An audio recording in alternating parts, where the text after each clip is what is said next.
இன்னைக்கு தமிழ்நாட்டுடைய தொழில்துறை அமைச்சர் திரு டிஆர்பி ராஜா அவர்கள் ஒரு கருத்தை தெரிவித்தார். இந்த மின் கட்டணம் உயர்ந்து போயிட்டு பல இடத்துல நான் பேசிட்டு வரேன். அதற்கு அவர் பதில் கொடுக்கிற விதமாக ஏற்கனவே அனைத்து இந்திய அண்ணா திராவிட முன்னேற்ற கழக ஆட்சியில உதவி திட்டத்தில் அதை ஒப்பந்தம் போட்ட காரணத்தில் தான் விலை உயர்ந்து விட்டது என்று ஒரு தவறான பொய்யான செய்தியை பரப்பி வருகிறார்.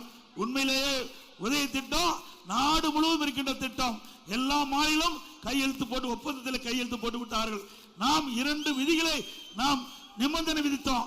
ஒன்று, 3 மாதத்திற்கு ஒரு முறை மின் கட்டணம் உயர்த்த வேண்டும் என்ற கட்டுப்பாடு நீக்கப்பட வேண்டும். விவசாய பம்பு செட்டுக்கு மின் இணைப்பு கொடுப்பதிலே மீட்டர் பொருத்தக்கூடாது. 2 நிபந்தனைகளை ஏற்றுக்கொண்டால் உதவி திட்டத்தில் நாங்கள் கையெழுத்திடுவோம் என்று சொல்லி அந்த மத்திய அரசுக்கு நம்முடைய நிபந்தனையை சொன்னோம். அவரது நிபந்தனையை ஏற்று 2ஐயும் விலக்கி கொண்ட காரணத்தினால் நாம் உதவி திட்டத்தில் கையெழுத்திட்டோம். 17 கையெழுத்திட்டாச்சு. உதவி திட்டத்தில் மத்திய அரசோடு கையெழுத்திடப்பட்டு விட்டோம்.